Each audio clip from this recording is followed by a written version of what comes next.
आप सभी को मेरा प्यार भरा नमस्कार।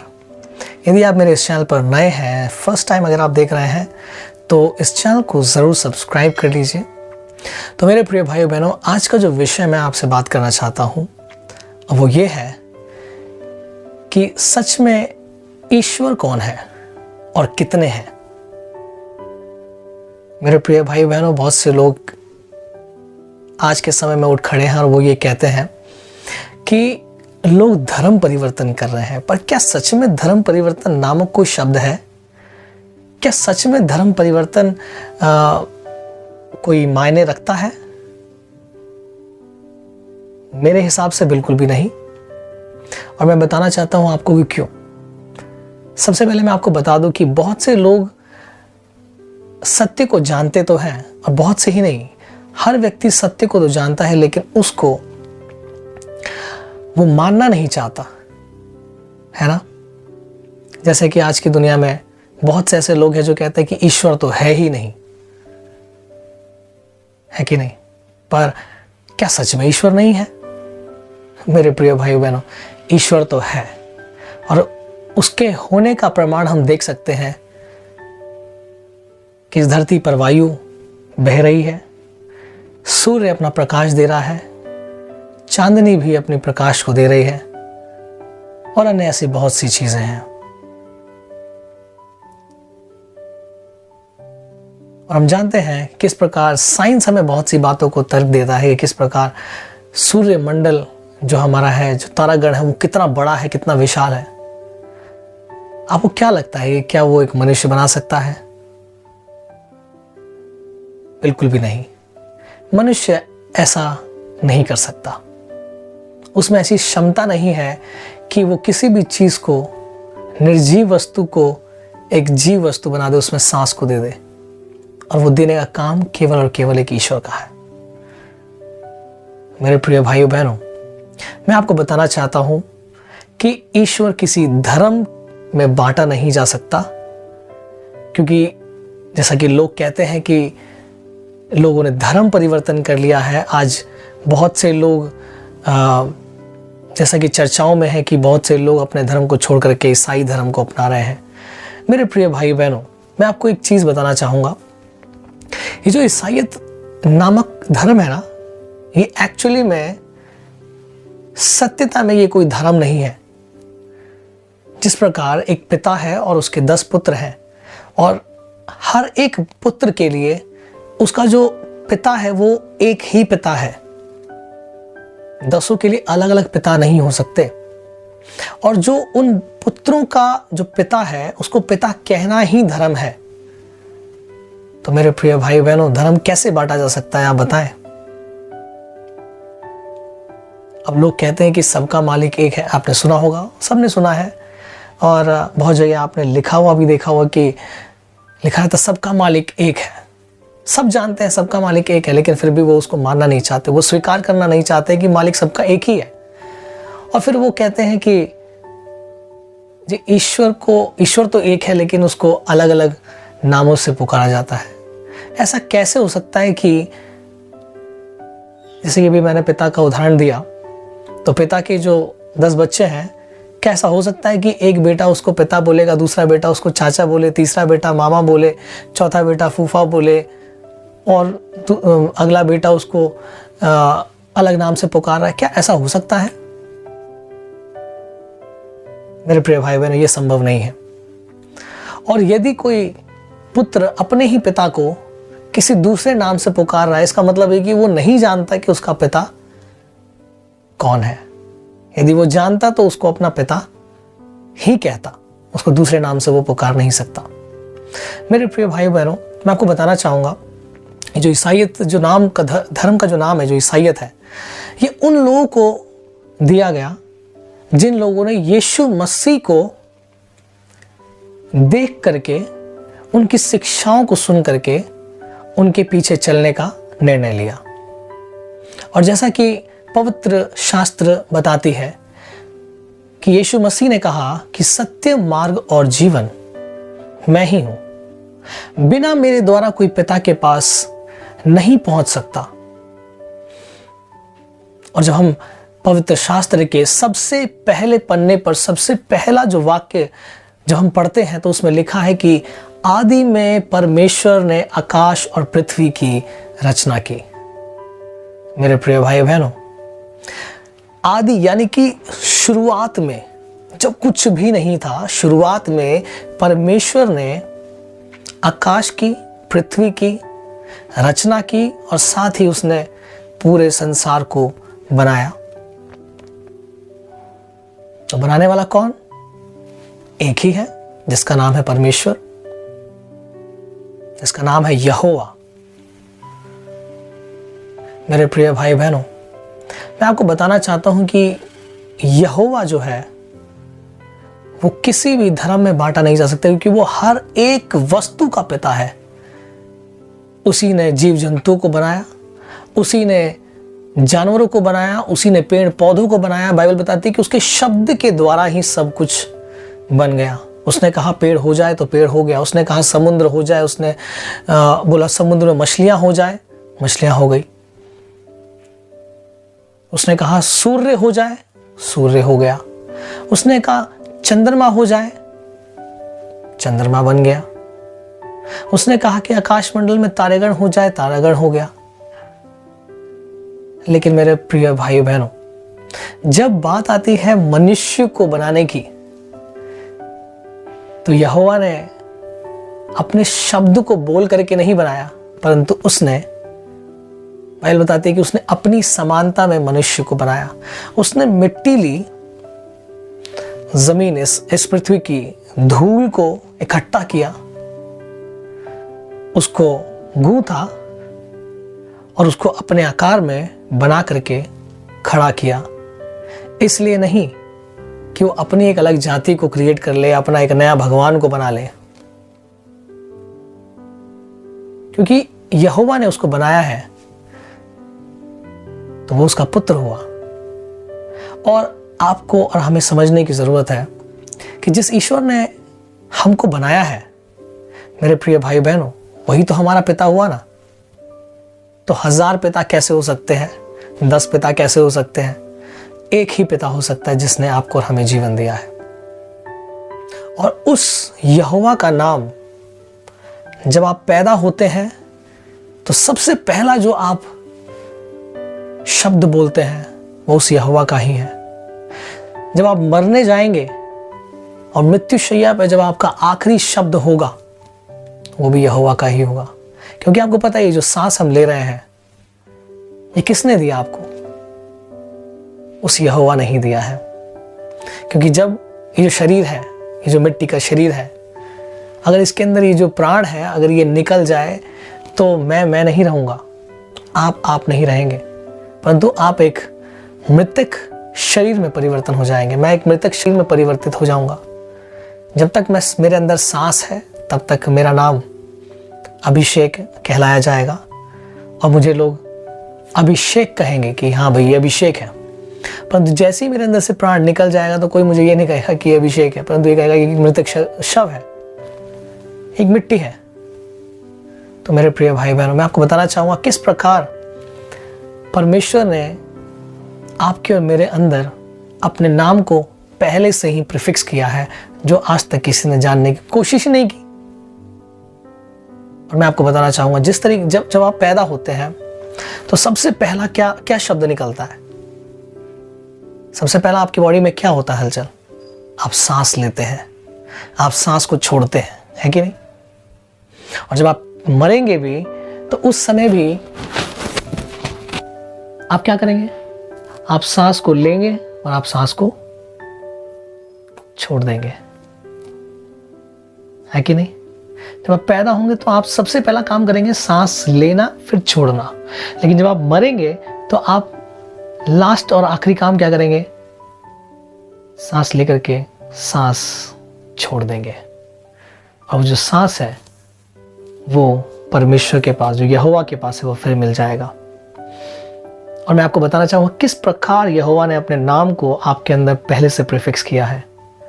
जब हम इब्रानी भाषा में, जिसे हम यहोवा की भाषा को भी कहते हैं, हिब्रू लैंग्वेज, उसमें यहोवा ने अपने नाम को बताया है यावे, YHWH,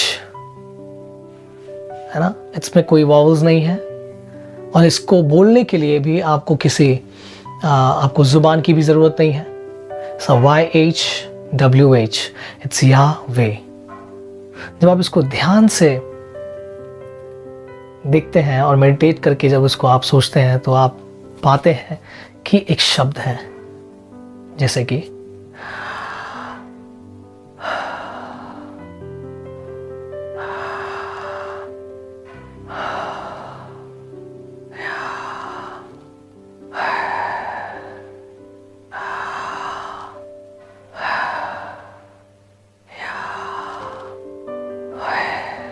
लाइक दिस।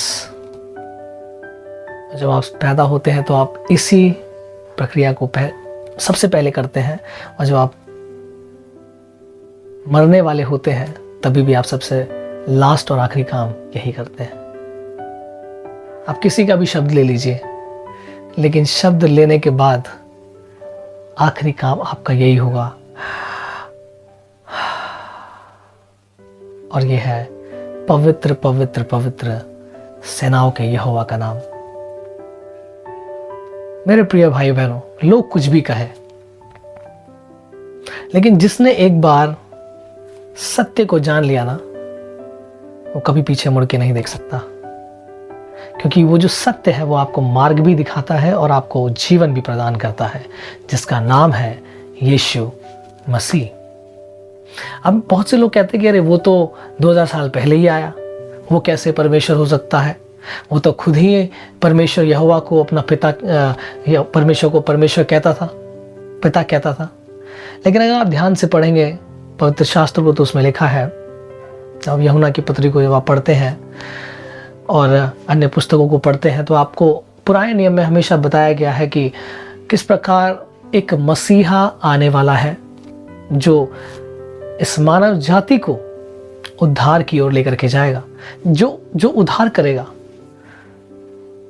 तो मैं आपको बताना चाहूँगा किस प्रकार यीशु मसीह, जिसकी आज हम चर्चा करते हैं और जिसको मानने वाले लोग दुनिया के सबसे ज़्यादा गिनती में है। अगर आप नेट पे भी डालेंगे तो आपको यही मिलेगा कि the largest religion on this earth is Christianity. और ऐसा कैसे संभव है? एक मनुष्य जो आया, उसने केवल 3.5 साल सेवकाई की, लोगों के बीच में रह करके उनको शिक्षाओं को दिया, और उसके बाद उसने इतना क्रूर और बहुत ही दर्दनाक मृत्यु को सहा, जिसे लोगों ने खुद क्रूस दिया, और आज उसको मानने वाले लोग इस दुनिया में सबसे ज़्यादा हैं। कैसे? एक बहुत रहस्यमय बात है मेरे प्रिय भाई बहनों। यदि आप इस रहस्य को जान जाएंगे तो मैं आपको सच बता रहा हूं, आपको कोई फर्क नहीं पड़ता कि लोग आपको क्या कहते हैं, कि आप किस धर्म के हैं, किस धर्म के नहीं हैं, क्योंकि आपका पिता एक ही है जिसने आपको बनाया है। देखिए क्या लिखा है, जब पवित्र शास्त्र में जब हम पढ़ते हैं यूहन्ना की पत्री उसका पहला अध्याय में, तो इस प्रकार लिखा है, आदि में वचन था और वचन परमेश्वर के साथ था और वचन परमेश्वर था।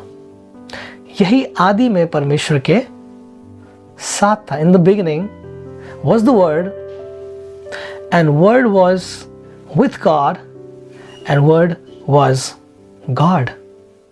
जब हम उत्पत्ति के ग्रंथ में पहला अध्याय में पढ़ते हैं तो लिखा है कि परमेश्वर ने इस संसार की, आकाश और पृथ्वी की रचना की, सारी चीजें जो उसने बनाया उसको अपने शब्दों से बनाया, वचन से बनाया, राइट। और वही चीज लिखा है कि वचन जो आदि में था वो वचन परमेश्वर के साथ था और वही वचन परमेश्वर था और यही आदि में परमेश्वर के साथ था। सब कुछ उसी के द्वारा उत्पन्न हुआ, जो कुछ उत्पन्न हुआ उसमें से कोई भी वस्तु उसके बिना उत्पन्न नहीं हुई। और जब हम नीचे पढ़ते हैं तो लिखा है कि उसने शरीर को धारण किया। 14 अध्याय में पद में जब हम पढ़ते हैं, और वचन देहधारी हुआ और अनुग्रह और सच्चाई से परिपूर्ण होकर हमारे बीच में डेरा किया, और हमने उसकी ऐसी महिमा देखी जैसे पिता के एकलौते की महिमा। तो आपको समझ में आ गया होगा कि वचन कौन है। वचन कौन था? आदि में वचन कौन था? परमेश्वर। और यहाँ पर बताया जा रहा है कि वही वचन जो परमेश्वर था और परमेश्वर के साथ था, वो वचन देहधारी होकर के, मतलब मनुष्य के रूप में इस धरती पर हमारे बीच में उसने डेरा किया। वो इसलिए नहीं डेरा किया कि वो आए और एक सामान्य जीवन को बिता करके चला जाए, नहीं। उसका मकसद ये था बताना कि एक मनुष्य को किस प्रकार अपने जीवन को बिताना चाहिए, और एक मनुष्य का जो बनाने वाला है वो कौन है। यीशु मसीह जो सत्य है, जो मार्ग है, जो जीवन है। यदि वो ऐसा नहीं होता तो आज लोग उस नाम के लिए अपने आप को कुर्बान करने के लिए तैयार ना होते। यीशु मसीह ने कहा, सत्य को जानो और सत्य आपको आज़ाद करेगा। किन चीज़ों से आज़ाद करेगा आपको? इन्हीं चीज़ों से आज़ाद करेगा जो आज लोग धर्म के उलझनों में फंसे हुए हैं।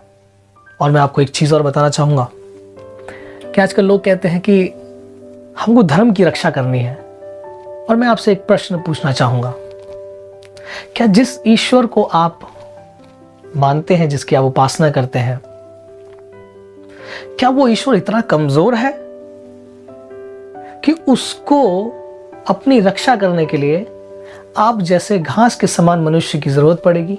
आप इसका उत्तर मुझे आप कमेंट बॉक्स में लिख के ज़रूर दे सकते हैं कि क्या जिस ईश्वर की आप उपासना और भक्ति करते हैं वो इतना कमज़ोर है कि वो अपनी रक्षा खुद नहीं कर सकता? क्या उसको रक्षा करने के लिए आपकी ज़रूरत है? मेरे प्रिय भाई बहनों, पिता को अपनी रक्षा करने के लिए अपने पुत्रों की जरूरत नहीं होती, परंतु पुत्रों को अपनी रक्षा करने के लिए अपने पिता की जरूरत होती है। और यदि आप जानते हैं कि आपका पिता वो पिता है जिसने संसार को बनाया, आकाश पृथ्वी को बनाया, तो क्या वो आपकी रक्षा नहीं कर सकता? क्या वो अपने आप की रक्षा नहीं कर सकता? इसलिए जब आप ईसाई धर्म को देखते हैं, आपको कहीं भी ऐसा नहीं मिलेगा कि मनुष्य, जो व्यक्ति है, जो ईसाई व्यक्ति है, जो यीशु मसीह को मानता है और उसके पीछे चलता है, वो कभी भी ये नहीं बोलेगा कि मुझे ईसाईयत की रक्षा करनी है, मुझे अपने भगवान की रक्षा करनी है। अरे वो क्यों बोलेगा?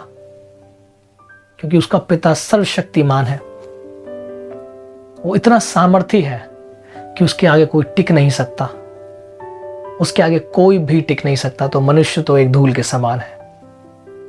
मनुष्य क्या ईश्वर की रक्षा करेगा? वो तो ईश्वर का नाम ले ले, वही बहुत बड़ी बात है। उसके पीछे चल ले, वही बहुत बड़ी बात है। उसकी आज्ञाओं को मान ले, वही बहुत बड़ी बात है। और ईश्वर चाहता है कि आप उसको जाने, आप उसको समझे, क्योंकि बाइबल बताती है यहोवा को जानना ही समझ है। मतलब कि अगर आप जानते हैं तो आप एक समझदार व्यक्ति हैं। और लिखा है कि जो कहता है कि ईश्वर तो है ही नहीं, वो एक मूर्ख है ना। मूर्ख कहता है कि ईश्वर तो है ही नहीं। मेरे प्रिय भाई बहनों, मैं फिर कहना चाहूंगा, सत्य को जाने और सत्य आपको आजाद करेगा। इस मैसेज को आप जरूर अपने प्रियजनों को भेजिए, उनसे साझा कीजिए। और जो ईश्वर के बारे में नहीं जानता, उनको भी आप बताइए कि सही में एक सत्य ईश्वर कौन है, कौन सच्चा परमेश्वर है, कौन जीवित परमेश्वर है। वो परमेश्वर जो जीवित है। आज भी अगर आप देखेंगे तो उसकी कब्र खाली है। क्यों? क्योंकि वो जीवित परमेश्वर है, वो मुर्दों में नहीं पाया जा सकता। और वो आज भी कार्यशील है, आज भी वो काम करता है लोगों के बीच में। जो उसको पूरे हृदय, पूरे मन से पुकारते हैं, वो उसकी सुनता है, वो उसके दुखों को दूर करता है, संकटों को दूर करता है, उसको बीमारियों से वो आज़ाद करता है और उसको एक अनंत जीवन प्रदान करता है। मेरे प्रिय भाई बहन, अगर आप अनंत जीवन को पाना चाहते हैं तो इसके अलावा कोई रास्ता नहीं है कि आप यीशु मसीह को अपना उद्धारकर्ता स्वीकार करें, क्योंकि उसी के द्वारा ही अनंत जीवन का स्रोत है। प्रभु आपको बहुत आयत से आशीष दे। God bless you. परमेश्वर की शांति आपके साथ बनी रहे। Thank you for watching this video. Please like, share and subscribe to our channel and don't forget to press the bell icon. Thank you.